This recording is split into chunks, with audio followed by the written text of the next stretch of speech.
man, is this new society, this whole cancel culture, this you can't say that on TV culture that we have, especially in the sports community. Now, Troy Aikman the other day says something on TV, and he is absolutely 110% correct about it. The NFL needs to take the dresses off. They need to go out there and realize that this is the NFL. This is the National Football League. You have to hit people. You have to tackle people. Injuries are going to happen. It's a part of the game. So for Troy Aikman to be catching flack for saying something like they need to take the dresses off, well, guess what? They need to take the dresses off. It's getting sickening watching these guys make clean tackles, clean sacks, clean hits on receivers, on running backs, on quarterbacks, and getting flagged for it. And these are clean hits. Yes, it's violent. It's the NFL. It's supposed to be violent. That's why we love it so damn much. It's because of the violence. That's why we are so tuned in every week waiting for the big hits. I know the NFL isn't waiting for the big hits. I know the NFL is more about, hey, let's make our money. And we'll get into that a little bit later on or tomorrow or something. But I've got a conspiracy theory for you there. There is no reason why Joe Buck should be saying that. That's why I'm glad we have the platform that we have, where we don't have to worry about the political nonsense, where we don't have to worry about getting shut down, where we don't have to worry about getting canceled by the cancel culture. What are you going to do? Shut us down? We run our own shit. So take the damn dresses off. It's stupid. Stop with the nonsense. Hey, Buck, are you ready for the best damn sports radio show on the planet? Man Hour Nation, rise up.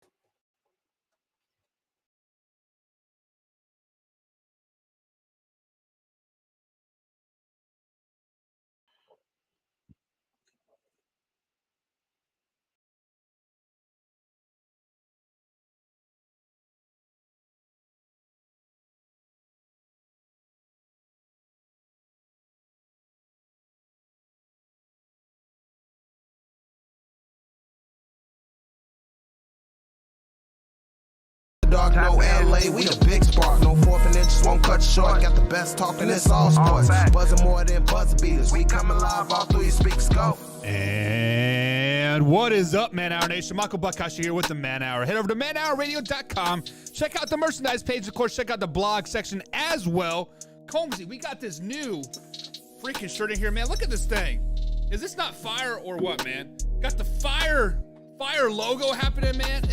It is beautiful, man. It's a kind of looks like that old Hulkamania shirt. Man. You gotta rip that thing was off. kind of the vibe that I was going for, right? I just want to rip it off, like, ugh.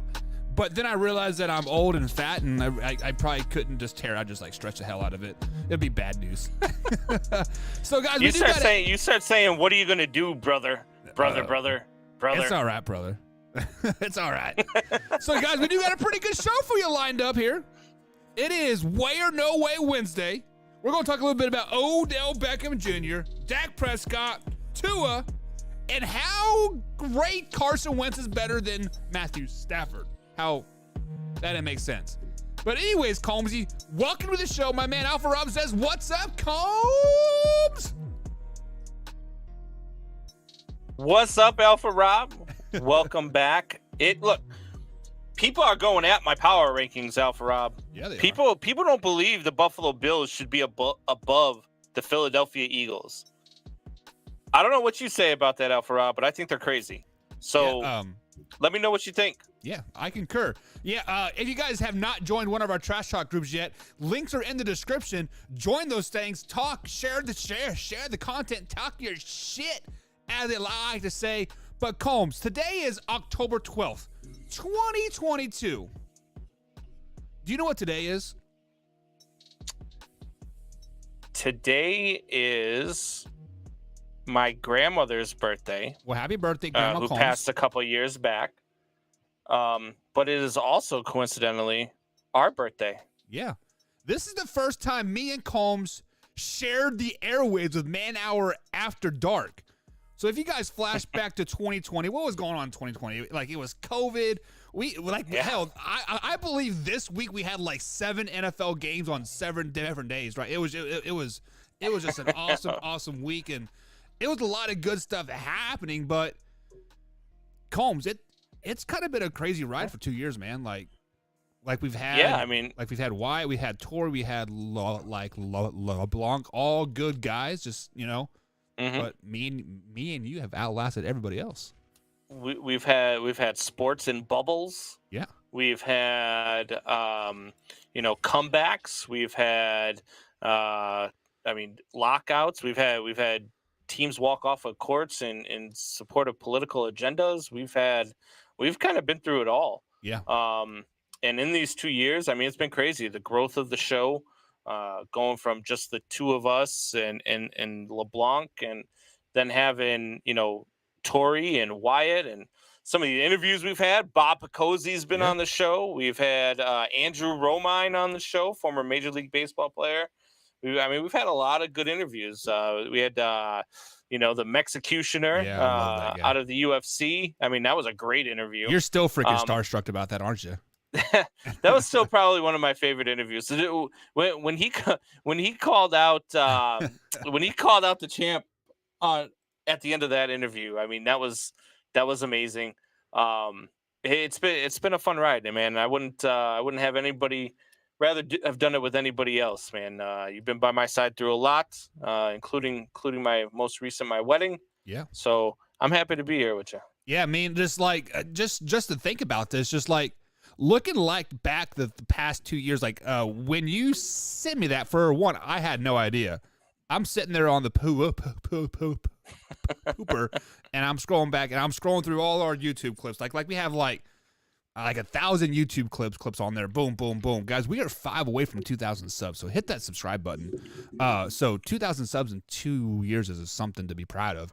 But yeah, we were not very good our first time out. Let's just be flat out honest. I was in the garage, my brick wall, freezing my I didn't have a mixer. I was running off of my AirPods. Yeah. I mean, look, the one thing that's never changed though is that we've always been live, raw, and uncut, and we've always been really, really, we've been good with each other. We've always had good chemistry. Yep. We mesh well. We always feed off of one another.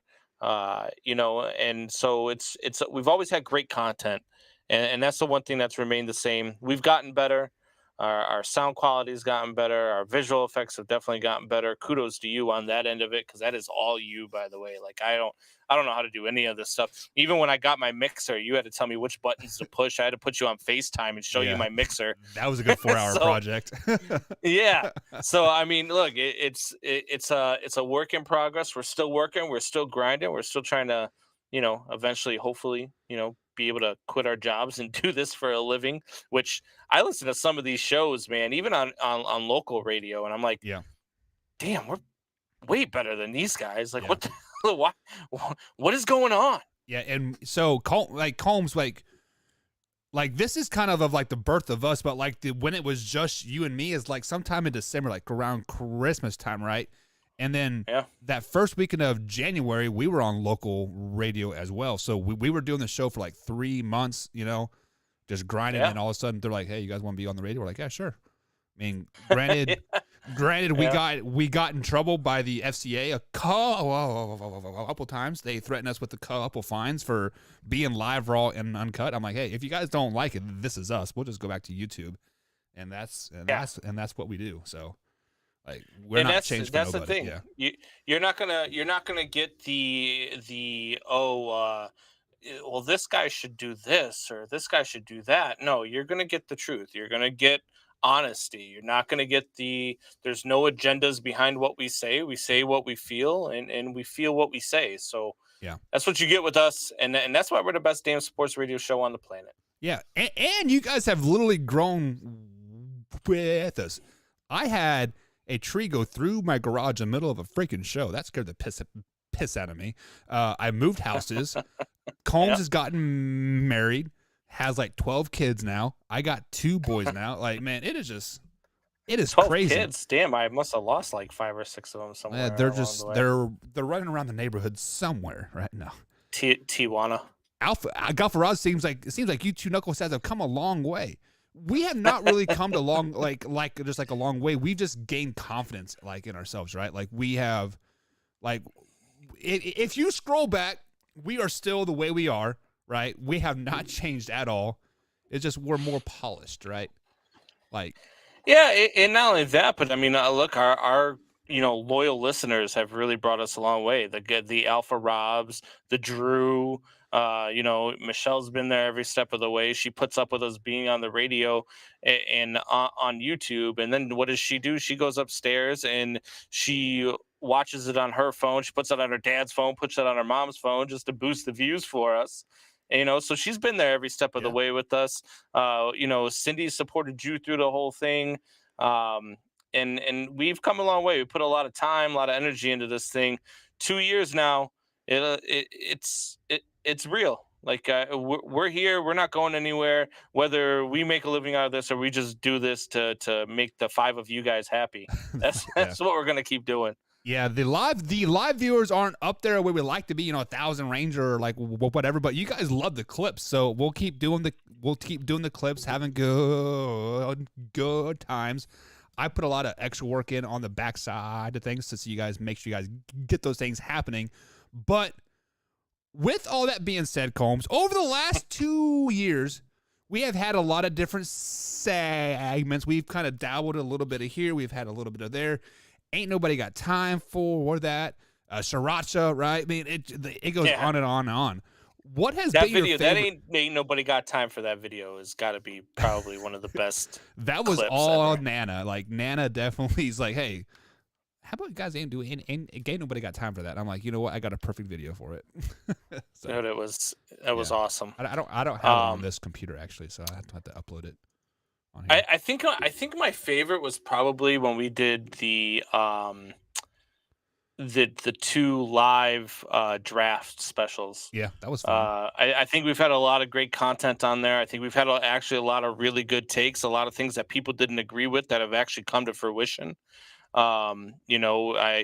Tori was hell bent that Zach Wilson is not the guy, and he hasn't proven to be the guy. You and I were hell bent that the Jaguars were going to fail with I can't think of his name off the top of my head. Trevor Lawrence, and that's pretty much come to fruition. And there's been some guys that we were really high on that have really succeeded. And we've had our times where we've been wrong too. But it's part of the business, and that's why we love sports so damn much. I mean, we love to be wrong, we love to be right, and the thing that you get with us though is that we call it how we see it. Right. If we see somebody is going to be good, we tell you, hey, look, man, this guy's going to be good. And 9 times out of 10, we're pretty damn accurate with it. Like the best one was a couple weeks ago when I said the Lions. I said the thing about the Lions is they can score 45 at any given moment, but they can't stop from giving up 48. And then they went out and lost that game that week, 48-45. Yeah. You were definitely spot on that. Yeah, that was you get good content with us, and that's what and I see Drew in the chat saying you guys are definitely the best sports talk show in the business, and we appreciate that. We appreciate that, Alpha Rob. It means a lot to us, and we're gonna keep doing what we do. Hopefully at one point you'll be able to just watch us on TV. Yeah. Well, actually, I prefer you too. Like, I can't gonna lie. Like, I don't like to. I prefer the radio because I don't want anybody to have to see me. Man, I'm so sexy though, man. I've been working out. No, that's true, but I'm not. So let's go through some comments here before we get into Xmas Sports Talk. Alpha Rob said, "What's up, Combs? We already seen that. What's up, Rob? We miss you, man. We love you." Michelle, what's up? And she says, "See, Combs, people say fire." Like, you don't say, like, is this some type of inside joke here? Yeah. So the other night she made some can't remember what it was. It was it cookies. some fire food? Was it some fire food? It was, yeah, and she said it. She's like, you gotta try this. It's fire. And I just I busted out just laughing. I said, who the hell says fire? What are you talking about? That's fire. And then you came on tonight and said that. As soon as you said it, I knew. I was like, God, I hope Michelle didn't hear that. Alpha Rob says the NFL is overreacting because Tua, when he comes back, defensive players aren't going to want to touch him because he's going to get the flag. Yeah, 100%. That's not why they're overreacting, Alpha Rob. I've got a thing, and I'm gonna after the game tomorrow, it'll really confirm some of my suspicions. I'm watching it closely. I was talking to Buck about it before the show. I've got a suspicion. It definitely makes about sense. something. And I'm definitely keeping my eyes on it to see how it plays out this weekend. Especially in tomorrow's game. I think tomorrow's game might be the time that if it happens the way that I think it's going to happen, it's going to be hard to refute the evidence. So this is called a teaser. So when Combs is on next week, he's teasing what you guys are going to come, and you guys are going to be like, "Wow, Combs is freaking right." And that hurt coming out of my mouth, but I literally think Combs is right on this one. It just makes too much sense. I mean, it really does when you start thinking about it, when you start looking at it. And I started looking at it a couple weeks ago, and over the last couple of weeks, I've been right every single time. And so it's really starting to raise my eyebrows about something going on in the NFL. Yeah, it's you two guys have to come late. Best damn sports talk in the business, hands down. Love you two, Gingers. We love you too, Mrs. Ginger. And then Alpha Rob, always with the subtle attacks. I love it. Draft day with Buck. I know that was an all-nighter. Come on, man. Come on. Every night with Buck is an all-nighter. Unless you're Cindy. Right, and then it's 10 seconds minimum, or at like maximum, I should say. Drew's in the chat. What's up, Drew? We see you, Drew, and then, of course, we have Mrs. Combs in there as well. So, Combs, it is time to get into some sports talk here. It is Way or No Way Wednesday here, and we are going to dabble into the old Odell Beckham Jr. saga that is taking the world by storm for some reason. For some reason, people think Odell Beckham Jr. is the greatest thing since sliced bread. I mean, he's had the catch, and of course, he won the Super Bowl, yada, yada, yada. But we'll digress from that. The Rams said they are not done pursuing Odell Beckham Jr. yet. So, Combs, first Way No Way of the night. Obviously, we think Odell Beckham Jr. is going to go to a playoff team. He is going to pretty much have his choice of what team he wants to go to for whatever reason. Way or no way, Odell Beckham Jr. on any team instantly makes him a Super Bowl caliber team. I'm gonna go no way on any team. I think there are a few teams that he makes a Super Bowl caliber team, but there's also some teams that I think he comes in and just kind of doesn't mesh well with what they've got going on. And for me, like I still think it's a done deal. I still think that Von Miller is going to get him to go to Buffalo. Them two are really, really close. Von Miller has hinted at it all year long. As a matter of fact, I think it was 2 weeks ago, Von Miller said, let's just call it what it is. It's a done deal. He's coming to Buffalo. But he's been like Elvis lately, right? Like anytime he shows up at a game, they're like, oh, he's coming there. Oh, he's coming there. Like it's, you've got to sit down and sit back and relax. I think he, come mid-November, I think is about when he's going to sign. He's going to miss about half of the season. And I think that's, partly due to his knee. I think it's partly due to him just not wanting to play a full season anymore. He's just that veteran now who doesn't feel like he needs to practice, doesn't feel like he needs to be there. He's going to want special treatment. I think Buffalo would be the best place for him to get that. I think he instantly makes Buffalo. I think Buffalo's already the favorite in the AFC, but I think he just makes them that much better. I don't think Kansas City's as good as we have seen them be. We're going to find out this week. It's a big test against Buffalo. So I don't know any other AFC team that I like as much as I like the Buffalo Bills. They had that one hiccup. But they're averaging, I think, average margin of victory is something like 30 or 35 points or something crazy. It's been stupid. how good they've been. And so I still think Buffalo's the team to beat, but you add Odell Beckham to that team, it makes them that much better. Hell, even the team I just talked about, the Kansas City Chiefs, add Odell Beckham to the Kansas City Chiefs, and they might jump the Buffalo Bills for me. There's a few teams that he makes instant contenders, but there's a lot. I think there's a lot more teams that I think that he blows it up. Now, part of me would love to see him in a Bears uniform, just because I would love to see any wide receiver in a Bears uniform, because we haven't seen that this year. We have 0 wide receivers in a Bears uniform. So I'd like to see him come there, but he's not going to come to a team that's not ready to contend. So Buffalo, Kansas City. If you look on the NFC side of it, Tampa Bay could come calling. They're really hurting for some wide receiver help right now. You look at trying to think off the top of my head. The Rams. I think the Rams are going to be desperate. They might throw a crazy number at them. The Chargers. The Chargers are another team. Can't forget about them. The Chargers are really damn good. They're better than what people think. I know their record is 3-2. I know they lost that game to the Jaguars. I get it, but they're still a better team than half the teams out there. Like this, I got arguments on Facebook today. Oh, why are you putting the Cowboys ahead of the Giants when the Cowboys beat the Giants? Well, the Jaguars beat the Chargers. Are the Jaguars better than the Chargers? I mean, the Colts beat the Chiefs. Are the Chiefs better? Are the Colts better than the Chiefs? Like, I mean, you can't make that argument that any team can win on any given Sunday. They had a better day that day, but they're not a better team. The Chargers are a really solid team, and that would be an interesting place to see Odell go as well.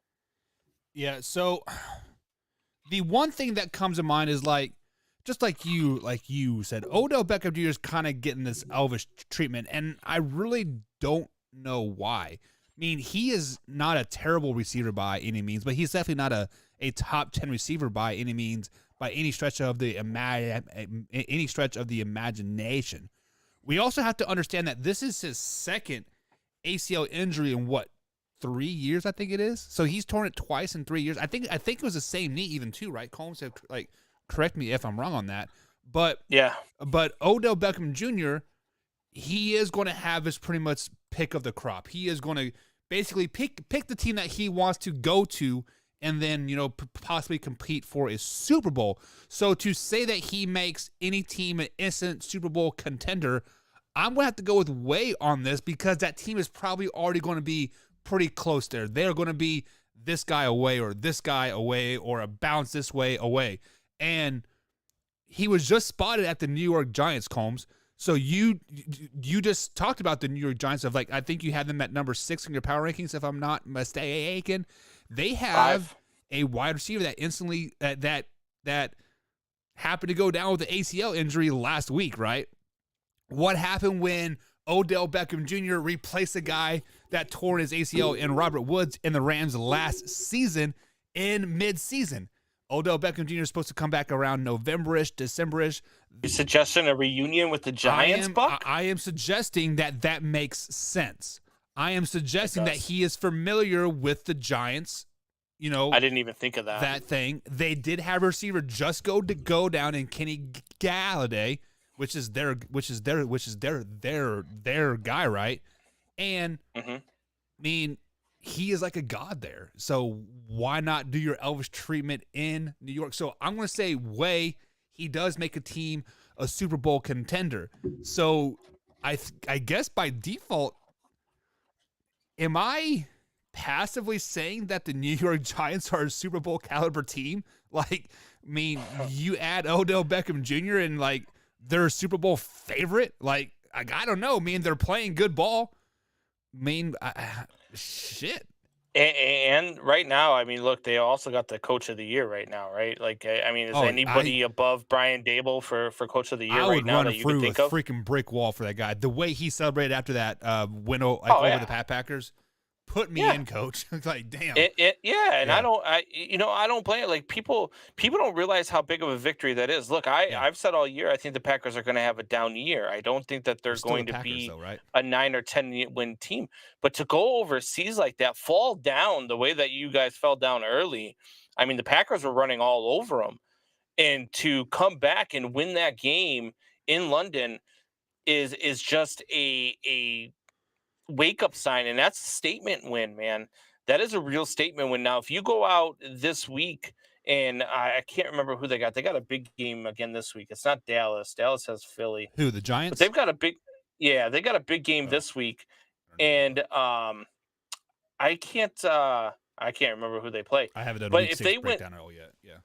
if they win that game this week, they're really Baltimore, I believe it is, if I remember correctly. But if they win that game this week, that's they're the real deal at 5-1 with wins over the Packers in London, with a win over Baltimore.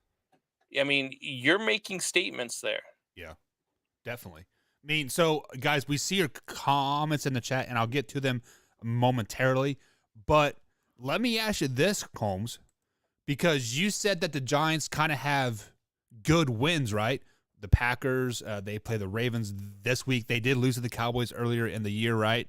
But if the New York Giants beat the Baltimore Ravens this week, and the Dallas Cowboys beat the Philadelphia Eagles Sunday as well, are the Giants now the favorite in the East?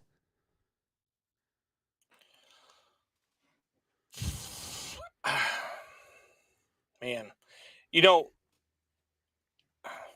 the reason why I say that, there might be a select few that choose them to be the favorites. Like, I might think of them as a favorite, you might think of them as a favorite, but nationally, that's always going to lean towards Dallas and Philly, right, until they start to really crumble, right? Like the Giants right now, like they were coming into the season, everybody was thinking they're going to be a laughing stock, and they're winning football games, and they're winning good football games. So, I don't know that they'll be the favorite if they win this week against Baltimore, because you still got I think the winner between Dallas and Philly is still going to be thought of as the favorite, right? Because Dallas has a win over the Giants. Yeah, and Philly I think they would be number one seed still, like in the NFC East. So yeah. they would be, because Dallas has the tiebreaker against right. Would have the tiebreaker against both of them actually at that point, because they'd have one win on each of them. Mm-hmm. So, I think that's going to be a good game to watch too. But yeah. I don't think they become the favorite though. So I've been thinking of ways to say this properly, not to piss off many people, right? Actually, I like. I don't care if I piss you guys yet off or like or not. Combs, what did I say about the Arizona Cardinals last year when they're like 9-0, right? This is the worst 9-0 team I've ever seen in my life, and the cracks are showing, right? The Philadelphia Eagles, let's look at their wins. Yes, they are 5-0. Yes, they are doing well on the defensive side of the ball. But let's see who they have played. They play the Detroit Lions. Not a bad offense, but the defense is trash, right? Like, the defense is just flat out awful. Minnesota they Vikings, were the number one scoring offense until this last week when they got shut out. Minnesota Vikings, they did dominate Minnesota. Minnesota is a good team, so I'll give them that win. Then they played the Commanders. Beat them. Jacksonville was good, but right now, when they played them, they're not very good right now. And then they played a bad Arizona Cardinals team. This Philadelphia Eagles team has all the makings of what Arizona did, was it last year or 2 years ago? They could go start the season off 9-0, and they could lose 9 games in a row. Like, I could see it in this Philadelphia team. Yes, they have pieces put together. Yes, they are winning ball games, but they're consistently getting worse each week, I think. Week 1, we're like, wow, okay, we see you guys putting up 38 points. Next week, a little bit less. Next week, a little bit less. Yes, I know the scoreboard does not reflect how the games are being played, but look at the game. Do the eye test. Their offense is starting to slow down. People are starting to understand their offense. Week 6, week 7, that is when the defense catches back up to the offense and the cream starts to rise to the top Combs. And I think the Philadelphia Eagles might be the worst 5-0 team we've seen in a long, long time. Yeah, I don't know about that. look, the Eagles, regardless, I mean, it's the NFL. You win who's in front of you. Right. I'm sorry, you beat who's in front of you. And that's all you could do. You know what I mean? You have no control over how good the team in front of you is, right? Like you look at the Giants right now, after they get past the Ravens, they got the Jaguars, Seahawks, Texans, Lions before they play the Cowboys, right? So if they beat the Ravens, man, they could be sitting real pretty heading into that game against the Cowboys. And so you start looking at the Eagles and what their test is going to be. And the Eagles are one of those teams that, look, I didn't believe highly in, because I'm not a big Jalen Hurts guy. He's impressing me this year, though. Yeah. He really is. He's The definitely way he's leading this team, he's impressing right? me. But in that same stretch, the Eagles, after they play the Cowboys, play the Steelers, the Texans, the Commanders, and the Colts before they finally get into a tough schedule with the Packers and Titans before playing the Giants. So, we're not really going to see that test other than this week against the Cowboys. And should they come out victorious, they might be undefeated heading into that week against the Packers or the Titans or even the Giants. And their schedule is a third place schedule because that's what they were last year. Right. And so, part of you wonders whether or not they're elevated because of their schedule. Part of you wonders they're elevated because they really are that good, but you beat who's in front of you.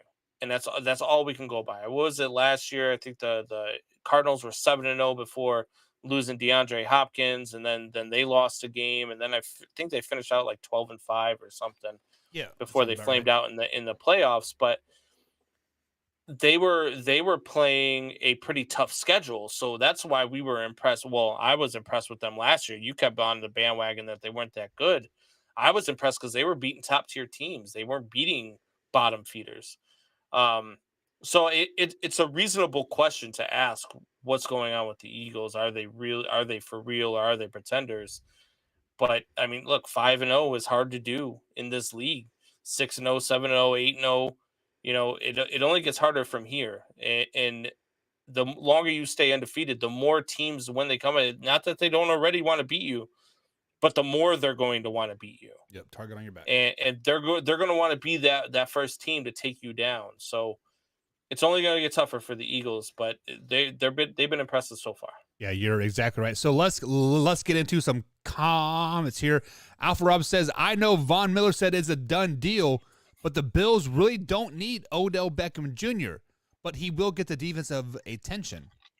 That is true, but you can always, you can always use a solid receiver, I guess, and he is a solid number 2 guy. I mean, he's definitely not the guy by any means, but he's a solid 2 or 3. No, he'd probably be a 3. I mean, look, they got Isaiah McKenzie. I love Isaiah McKenzie. He would definitely take away touches from Gabe Davis, probably. He would take touches from Gabe Davis. He would take touches away from Dawson Knox too. So I still think. I mean, look, you put him on the other side of Stephon Diggs. Or even line him up in the slot next to Stephon Diggs. Yeah. That's a dangerous, dude. The things you could do, the game planning you could concoct with those guys would be unreal. Buffalo would be so much better with Odell, and they're already a great team. See, and I'm on the exact opposite. I think they are already set the way they are. Like, they don't need to add any more pieces. Like, you're basically trying to shove an extra puzzle piece into something that doesn't belong, and it could ultimately tear them apart. I mean, I don't know. I mean, it's kind of a double-edged sword there. Either really, really good success like the Rams, or be really, really bad like the Pittsburgh Steelers, right, a couple years ago. Yeah. I mean, it's kind of a lose-lose situation. I think. He also says Odell Beckham Jr. to the Ravens. So Ravens fans are shut up about Lamar Jackson not having any wide receivers. And then Combs says Odell to Baltimore would be a terrible fit. Odell would destroy that locker room. Why do you think Odell would just destroy the Baltimore locker room? Because Odell wants touches. Odell wants the ball. Odell wants looks. Right. And that's not what the Baltimore Ravens offense is designed off of. The Baltimore Ravens is offense is designed off of what Lamar Jackson can do, which is run the ball a lot of run pass options, a lot of quarterback draws, that type of stuff. That's what their offense is predicated off of. I think that Odell you know to the Ravens I think it's just a bad idea. It's a bad fit because he would not be happy there. Yeah, I don't think he would not only be unhappy, but you saw Odell Beckham Jr.'s dad, notice the air quotes there, put like a 12-minute clip of how many times Baker Mayfield missed him wide open, right? How many times is Lamar Jackson going to miss him wide open, right? That is Lamar Jackson's biggest struggle, is throwing the ball from the pocket to a wide open receiver. Like, I understand that is the hardest pass to make in the NFL or in general, is to a wide open guy. And I'm not being sarcastic in any way. It is legit hard because you're like, man, he's wide open. I don't want to overthrow it. I don't want to underthrow it. I need to hit. Like, you have so much thinking through your mind, and you've got to be perfect. And I'm not for sure if Odell could even get open, because he's probably going to be double teamed almost every play, because who else do they have on the Ravens to really, bring a guy off of Odell? Yeah, and I mean, look, that's Alpha Rob's point there, right? Like, they don't have a wide receiver, and their fans have been complaining that they don't ever get Lamar any help, which I think is, I mean, they had Hollywood Brown. Hollywood Brown was a damn good wide receiver for them. They've had a couple of really good wide receivers there. Their offense just isn't schemed to let their wide receivers shine, and that's fine. I mean, you can have an offense that's not designed to let your wide receivers shine. The Baltimore Ravens have done just fine over the last couple of years without letting their wide receivers shine. Lamar Jackson won an MVP without letting his wide receivers shine. Regular season one. Well, yeah, but that's, I mean, it's there. That's why, to me, Odell does not fit in that system. Yeah, if you guys want the honest truth, Lamar Jackson's just trash. He's a trash quarterback. That's what it comes down to in the end. That's a terrible take. That's facts. Drew says, didn't he go visit the Saints? I feel like at this point, what team hasn't Odell Beckham Jr. visited? I think he's making a visit to every stadium every week, and I think it's just the troll job. I really do. Yeah. I think he's just trolling the NFL at this point. Like, hey, where am I going? Where do you see me going? Yeah. He's trolling all the fans. He's gonna go here. He's gonna go there. And that's what they're doing with him, kind of every week. Yeah. Just to think about this, the more Odell Beckham Jr. is in our mouths, the more he's getting paid. I mean, that's basically what it comes down to. So we see Joe jump in the chat. What's up, Joe? Thank you for tuning in tonight. We definitely appreciate your likeness and kindness, like over here on YouTube, man. Thank you for popping in. It's Way or No Way is actually one of our more popular segments. Yeah. I know he says it's like third grade nonsense, but it's funny. I said, I listened to an ESPN show, and it's actually the most listened to ESPN Chicago show out there, called Cap and Company. And on that show, they have a segment that is just like Way or No Way. They call it Shot or No Shot is actually what they call it. There you go. So, I mean, it might, if you think it's third grade stuff, I mean, I appreciate your input and your thought process. But there are very successful shows that are using the same thing. So yeah, and if you have any suggestions for us, Joe, drop us in here in the chat and let us know what kind of segment you would like to hear. I mean, we're all, hell, we got ain't no time for that, and if and then from our fans. So it is what it is. Speaking about fans here, Combsy, Dak Prescott has been trolling the fans. He was out at practice day throwing the ball around since his first time since the injuring his thumb week 1 versus the Tampa Bay Buccaneers. However, he is likely to miss Sunday's matchup versus the Philadelphia Eagles, giving Cooper Rush his 5th start of the NFL season. But way or no way, Combs, this is a good sign for the Dallas Cowboys, and they have faith in Dak Prescott and not trying to rush him back. Way or no way?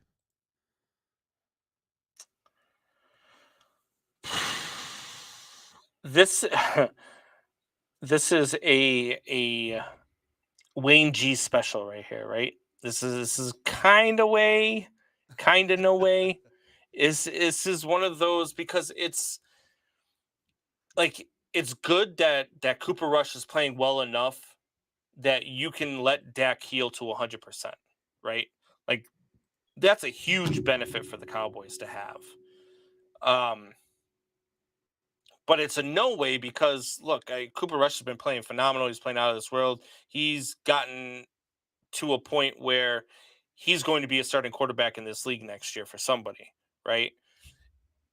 But Dak Prescott is Dak Prescott, and he's the guy, and the things that he can do with this offense and elevate it, or at least that we believe he can do with this offense and elevate it, is further than what Cooper Rush can do with it. Cooper Rush is doing enough to win them football games, but Dak Prescott I think can do a little bit more to put those games away, and I just I don't.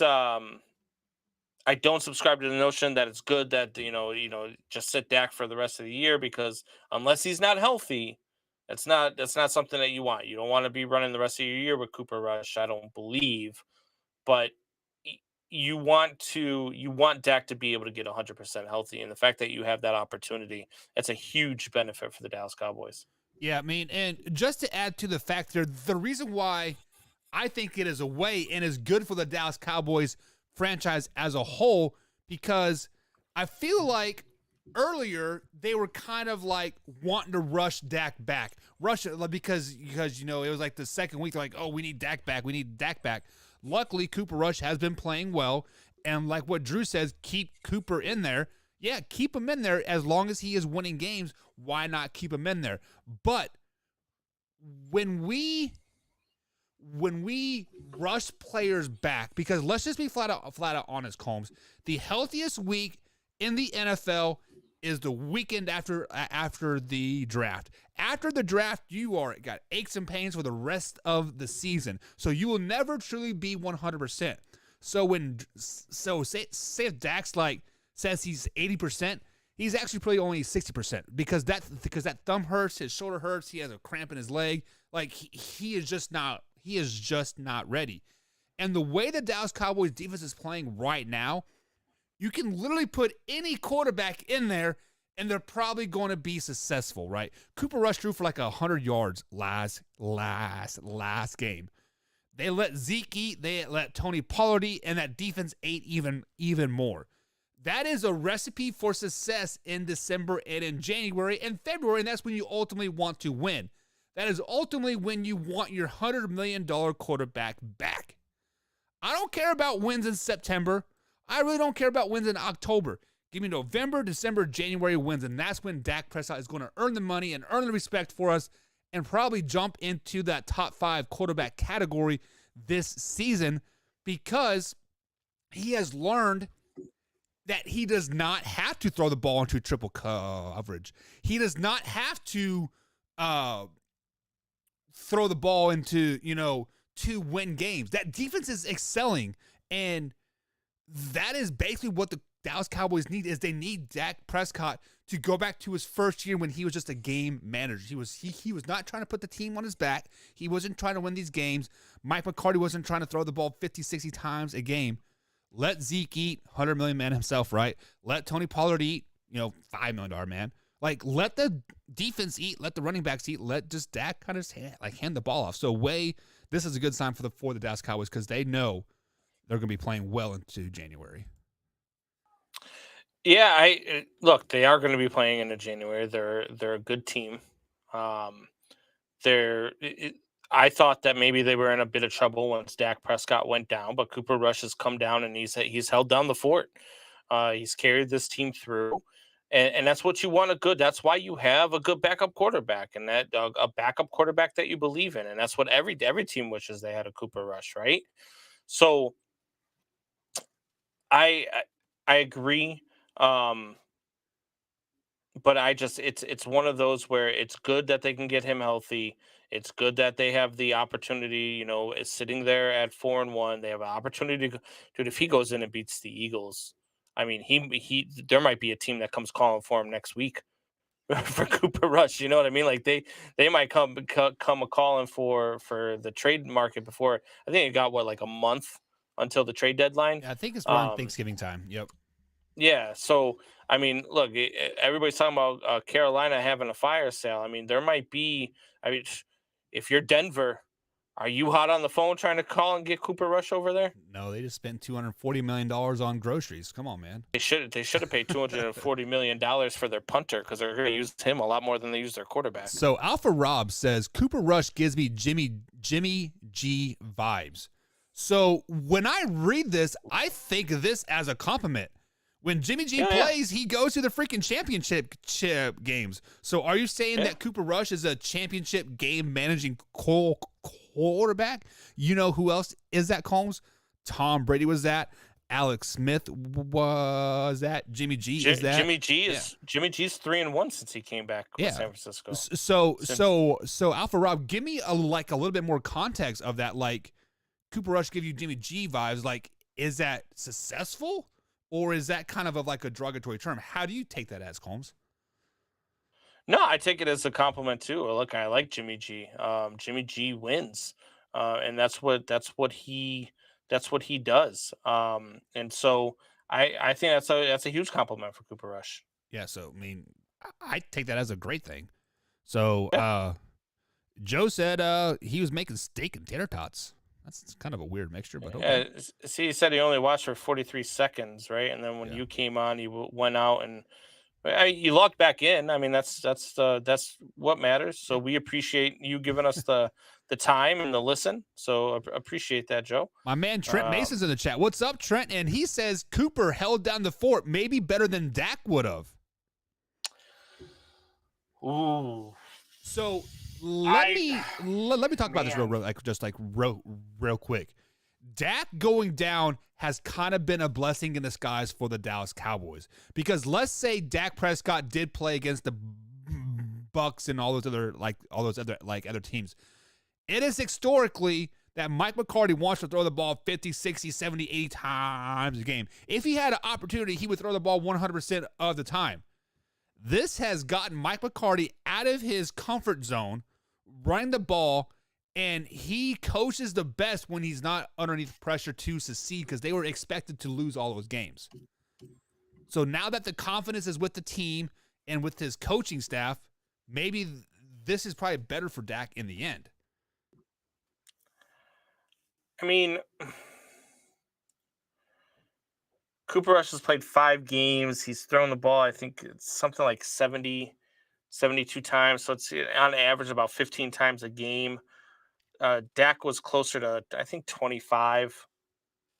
So yeah, maybe you're right there, but I also think that they've been in that situation because Cooper Rush has played so well and they haven't had to play from behind.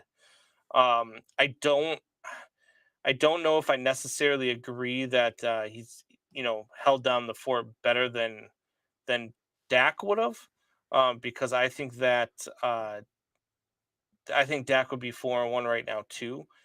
Look, he's 4-0 this year. Is Cooper Rush? Yep. You beat the Bengals when the Bengals were still reeling a little bit, still trying to get healthy. You beat the Giants, a very good win there. And then you beat Washington, which you should have. And then you went to LA and beat LA and put a beating on them. But LA's not that team. And right. It's really starting to show how hurt Matthew Stafford really is with the way that they're playing and the lack of offense that they have there. So I don't want to call him a world beater right now. He's not beating teams like we'll see against Philadelphia. That'll be a good win. Yeah. But he's not beating the Green Bay Packers. He's not beating the Buffalo Bills or the Tampa Bay Buccaneers. The teams that you really would really test you, right? The defenses that would really test you. He hasn't done that yet. So I'm not going to say he's holding it down better than Dak is. I think the offense would probably put up more points with Dak Prescott.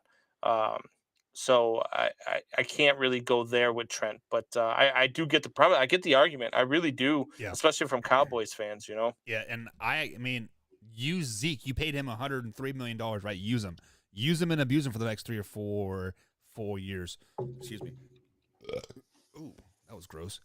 That was just tater tots. Trent comes out in the chat again, says, do you think Cooper Rush has performed well enough for a QB1 battle when Dak is healthy? Combs, I'll let you take the floor first on this. No, because it's Dak's job. They paid Dak. Dak is their QB1. Look, he's done a great job, but it's just like when Tom Brady went down in New England, right? The guys, they got starting gigs out of it because they came in and they held down the fort and they did what they needed to do, and then they went and got contracts the next year to be starting quarterbacks in other places. And as soon as Tom Brady was healthy, he went back in. I'm not saying Dak Prescott is Tom Brady, but I'm saying that Dak Prescott is QB1 in Dallas, and there's not going to be any competition. On the flip side of that, if Dak comes in and this offense struggles a little bit or they lose a game, there will be a lot of talk, and there will be heavy talk, especially in Dallas, because their fans are crazy. So let me tell you this.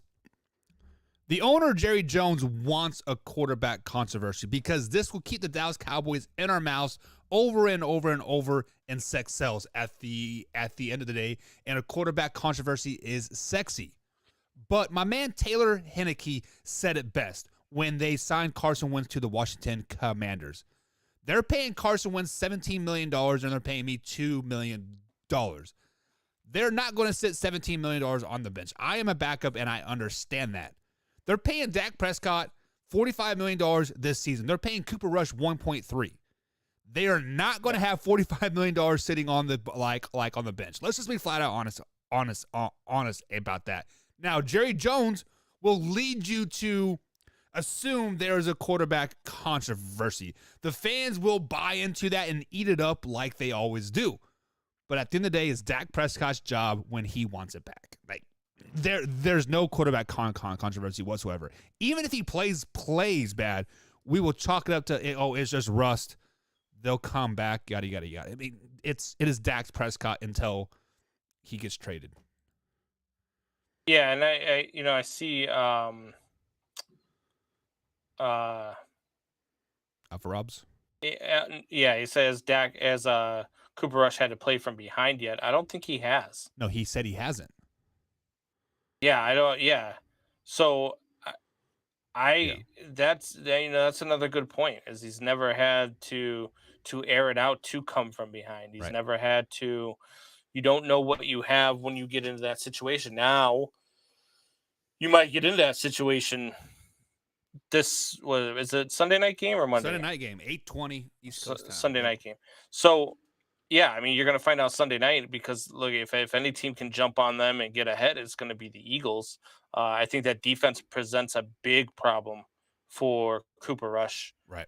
So it'll be very interesting. I'm not saying Cooper Rush isn't up to the task because Cooper Rush has surprised me. Cooper Rush has been very, very good since coming in for Dak. So I'm not saying he's not up to the task. I'm just saying I'm very interested to see how he performs. Yeah. Well, guys, let's just not forget that Cooper Rush has been cut by the Dallas Cowboys 3 times and by the New York Giants once in his NFL career. So let's just call a spade a spade.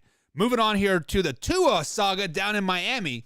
Guys, Tua was seen back at practice today, and he threw the ball. He has officially been ruled out for Sunday, and Skylar Thompson will take the starting job this week. But Combs, you said it, that Tua should never basically play in the NFL. Again, I believe a neurologist said Neurosurgeon? that he should never play again. But we've seen him on the field. So way or no way, we will see Tua start next week. Not this week, but week 7 in the NFL season. I don't know. I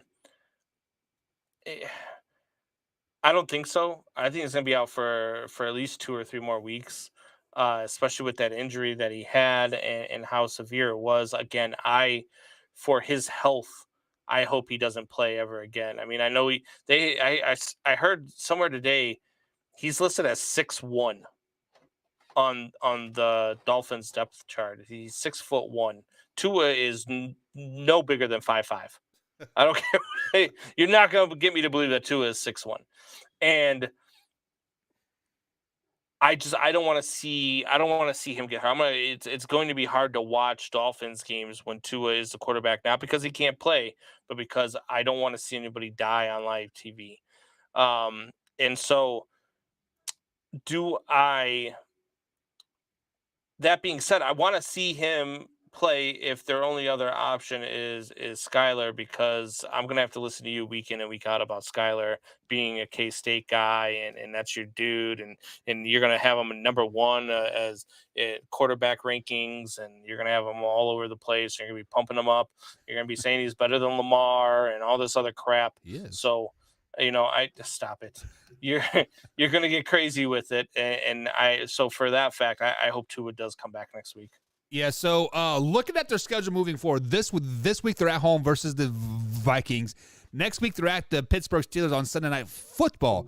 So I would like to see him the Halloween game versus the Detroit Lions, so he has time to get his mojo back, right? But when we see things like this happen, the Tua injury, it flashes me back to when Andy Dalton was at Dallas Cowboys. Was that the 2020 season? Combs, I believe they're playing the Commanders, and you flat out said I thought he was dead. He was dead on the field, right?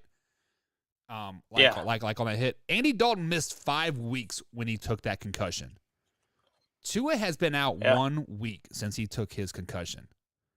So Andy Dalton did not do the whole little look thing, like spazzing out and have a seizure or whatever he was doing. Like it scared me. So if Andy Dalton was out 4 to 5 weeks with the concussion and Tua thinks he's coming back next week, absolutely no way. Do you understand? If Tua comes back next week and takes another hit, dude, his career could be over. Oh yeah, his life could be over. TJ Watt is coming back from injury too. He is going to be a freaking madman. Like, you can't block TJ Watt as is. And I don't think anybody's going to be looking to hurt Tua, but these guys, look, these are big men coming at full force trying to tackle another human being. I get paid to tackle you. You're I'm doing my job. Get hit. The hit that Tua took that turned him, it made his hands go the way that they did and have that reaction. Wasn't even a violent hit. It wasn't even a violent hit. He got tossed over and he banged his head. He was still concussed from the week before. The Dolphins should still be under an investigation for that and how they handled that. Yeah. So allegedly he passed a concussion protocol during that bullshit. game. There's no way. Who knows? But I'm going to say no way he does not play versus the Pittsburgh Steelers. Although it would be a great story to come back against Pittsburgh Steelers Sunday Night Football, yada yada yada. I mean, it'd be a great storyline, right? Yeah. Trent says, "I wish the best for Tua, but if an expert said that, I hope he'd listen." So Trent, I mean, look, nobody knows more about the brain than a neurosurgeon, right? But listen, me being an athlete myself, a former athlete that did not listen to said people, this is your livelihood. We have literally been playing this sport since we were 9 years old. This is all we know. So you are telling me once I make it and I take one big hit and happen to get a concussion, you want me to stop playing because you're scared? Like, not because I'm scared. If he takes another hit, he's going to start stuttering like you do. Well, I mean, I'm still successful. I still got a good IT job and coach and do this. I mean, just because you stutter doesn't mean you're not successful. Do you stutter when you think? No. Okay, Alex Haynes, come on, man. Still the greatest question ever. He stopped me in my tracks. I'm like, did you really just ask that, man? Like, come on, man. Alpha Rob said the guy is just too small. He is. If we're going to say Tua is too small, Kyler Murray's too small. Russell Wilson's too small. Tyreek Hill is too small. But Kyler Murray hasn't had a concussion this way before. You know what I mean? Right. Let me ask you a question. Tua, we've both said, we've expressed concern about Tua coming back, and if he takes another big hit, what it could do to him. Would we have that same concern if this was Josh Allen? Because of the Josh Allen size and how big Josh Allen is? If Josh Allen did the whole finger thing, yeah. I don't think we would, though. How about I think Antonio that Brown? we would say, hey, you know what? You need to tall. take your time coming back, and when you come back, you don't come back till you're right. But I don't think we'd be talking about if he takes another hit. I think we would be talking about how big he is and how well he's built to be able to protect himself. I see what you're saying. And Tua's not that same. Like, I think it would be a very different take if Tua wasn't the size that Tua is. Dude, I would love to meet Tua in person. I don't think there's any way he's 6'1". Well, let's go to the Miami Chiefs game here in a few weeks. If he's 6'1", all of his linemen are 7'4". Probably. I don't see it. Yeah, I get what you're saying, but let's flash back to Antonio Brown was like 12 years ago now when he took that vicious hit over the middle versus the Bengals. He's only 6'1", $180, right? We weren't talking about that hit, like, is he going to come back, yada, yada, yada, right? Because he's a wide receiver. Is it? Okay. You know what I mean? That's a very valid point. Yep. It's a different mentality, right? Because we let's just face it, we're no better than the owners. We're no better than we want to protect our quarterbacks. Yep. We want our quarterbacks to play well. We want our quarterbacks to be, stud athletes. We want our quarterbacks to make us get out of our seats, right? And when it comes to every other position on the field, they're expendable. Yep. Unfortunately, receivers are a dime a dozen. So you're exactly right. Alpha Rob says if he comes back, he is going to get hurt again and not necessarily a concussion. I don't know. I mean, that's the only one I'd be worried about.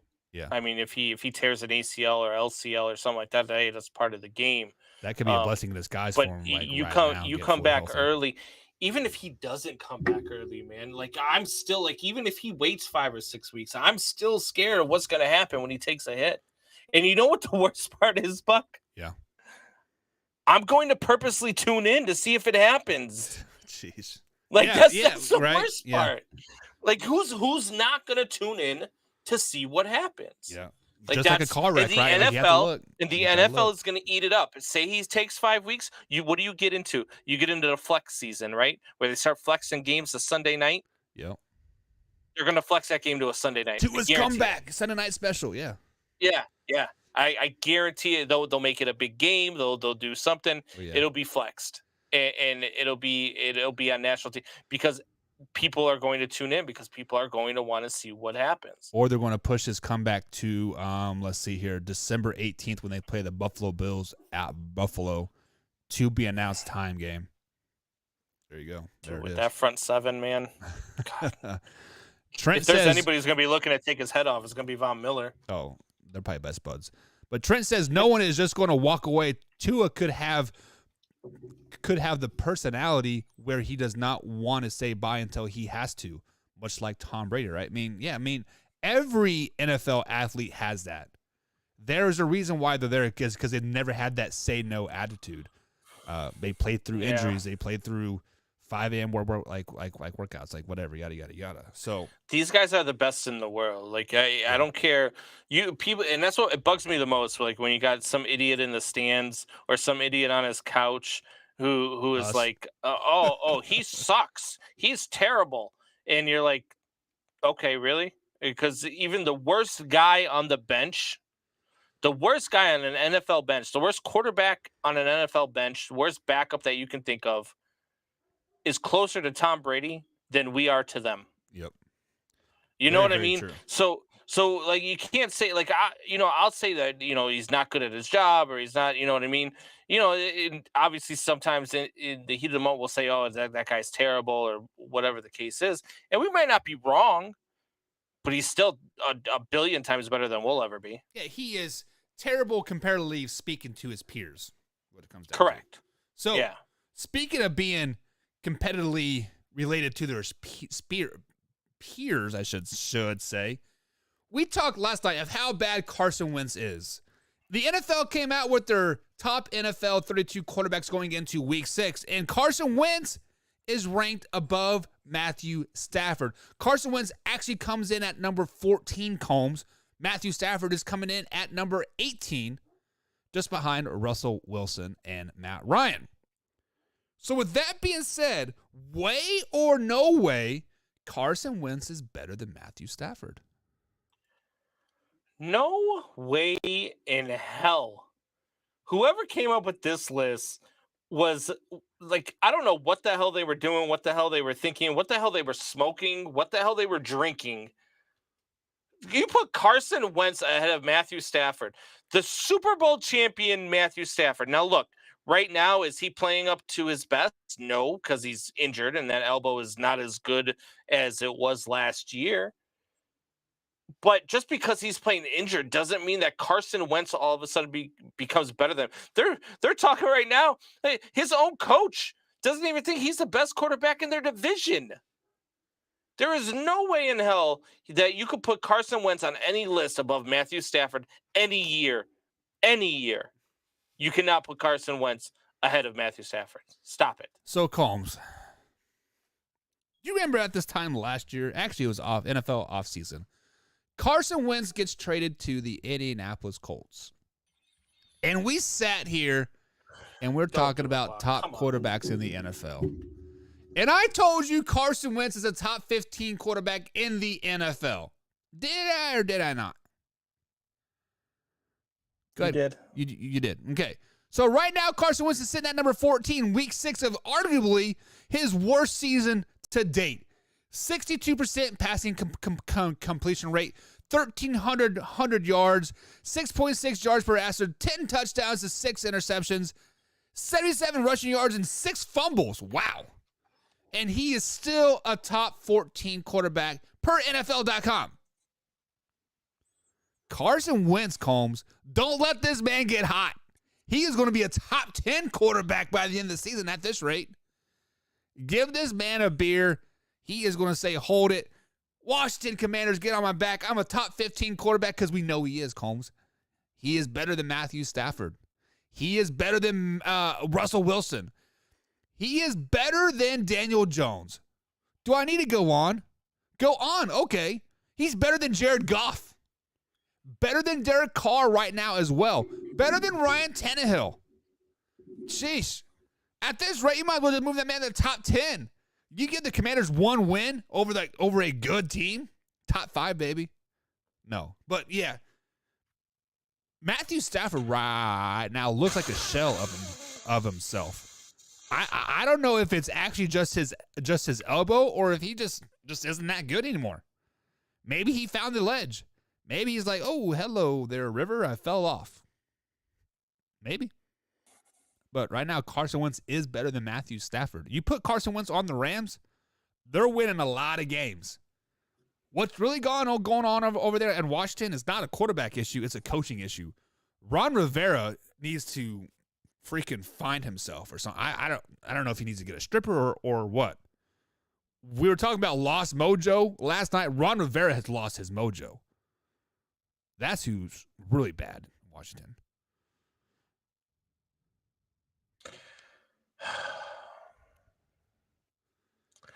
So,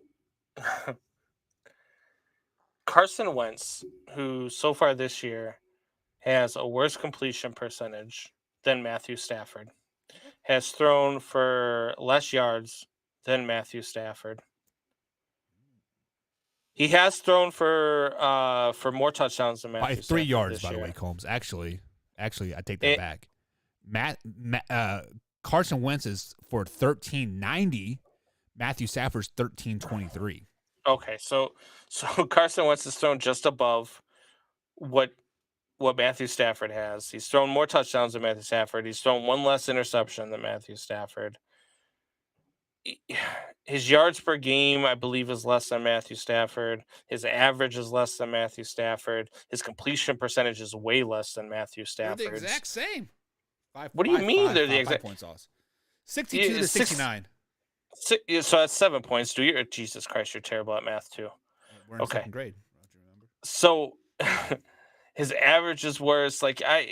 His passer rating is worse. I don't know where anybody could come out. And Matthew Stafford's playing hurt. Matthew Stafford's playing with a bad elbow, and he's better than Carson Wentz fully healthy. And we're gonna go ahead and put him on a list ahead of Matthew Stafford. Get the hell out of here! Stop. How about this? Carson Wentz is 6-0 on Thursday Night Football, baby. Put the man on Thursday night. Bear down. 7-0. Carson Wentz tomorrow.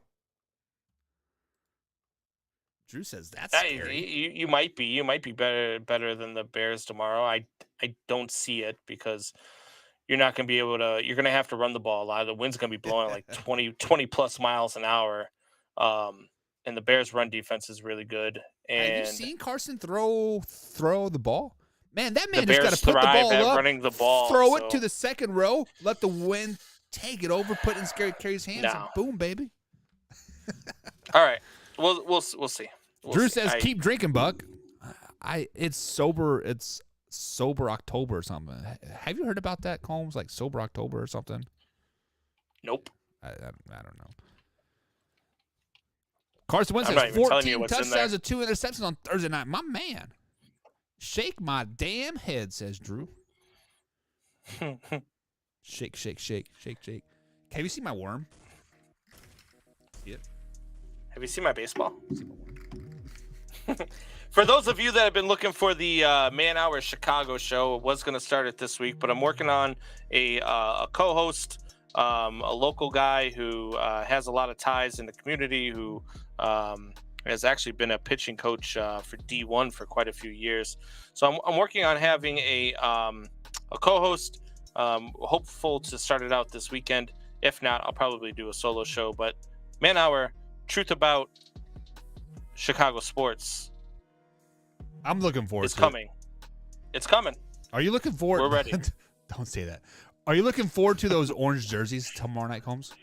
I am. Look, I'm not like everybody else. I know a lot of people are, not happy about it, especially, some of these older guys that are on sports talk here. They're hemming and hawing about it. Oh, we never not worn Navy and blah, blah, blah. I like the orange jerseys, but I like the orange helmets that go with it this year. And I really like what they're doing with some of these uniforms. There hasn't really been too many of these Thursday night uniforms that I haven't liked. Yeah. And I really do. I really like them. You know who else wore a alternate uniform the other day was the Cardinals. And their black helmets were really, really sharp. I don't think it was black, but it's a really dark maroon. Like it was almost it was sexy. It looked like a bowling ball, right? Like it was black, but it had like the red speckles in it, and it was really sharp. I really liked their alternate uniform. But I like the orange. Do you like the orange? I saw the helmet. I have not seen the jerseys, but I do like the helmets. Like I would definitely buy that helmet and definitely. The display like right here, like it would be badass. But I'm looking to get one for up here. I actually am a fan of the color rush jerseys in general, except for the first time when they came out with it. It was the Bills versus Jets, and the Bills wore the red and the Jets were like the all green. It was like I had to like adjust my TV. I'm like, what the fuck is going on with this, right? Have you seen whose was it? It was somebody's third uniform. It's like god awful. I can't remember who the hell it was now. I like the Commanders all black ones. Those look good, except for the name. Those those are nice. The Saints black helmets look good. I really do. I like a lot of them. There hasn't been very many that I don't like. I think it might have been the Cowboys one that I wasn't too keen on. I didn't really care for the Cowboys. I haven't seen their alternate. I just saw them wear white pants yesterday. It was all black, and it had but it, like the star had like a white outline, and it was just, I don't know. I didn't really care for it. Yeah. So Alpha Rob wants to know your score tomorrow, Combs. Give me the Chicago Bears 20-13. 22-13. 20-13. 20-13. Yep. I'm going to go with your sneaking suspicion think it'll be a high-scoring game. So who you got winning the game? Bears. The Commanders. You got the Bears. Yeah, Dude, if the Bears put up 40 points, you know that I'm right. Yeah. I just want to see more growth from Justin Fields, though. Like that's what I'm looking for. I don't care if they win or lose the game. I want to see him have another game like he had against. Isn't this Camille Henry's first game too? I thought I saw him active. Oh, did they pick him back up? Yeah, I thought he was active. Because they had. Yeah, I don't know. I know they need all the wide receiver help they can get. I don't know if N'Keal Harry is really the answer. But they do need a lot of wide receiver help. It'll be interesting. I just want to see more growth from Justin Fields. That's what I'm looking for tomorrow. You said so. Trent is picking. Looks like he's picking the Bears 17-14. Wins fumbles of the fourth quarter with a Rokon sack. I was thinking he throws a pick when down 20-13. He throws a pick, just like he did last week. But he's better than Matt Stafford apparently, according to Buck. It's according to NFL.com. And then Drew says Bears win 32-21. So historically, guys, on Thursday night games, there are very, very low-scoring games, and the home team normally wins. So, I'm picking 17. And it's just usually bad product. Yeah. No matter what teams step on the field. Thursday night games are terrible. They need to stop with it, but they make too much money off them, so they're not going to. I suggested a Saturday night primetime game. They got an Amazon contract for Thursday nights, man. They're not going anywhere. Close us out, big guy. Man Hour Nation, rise up.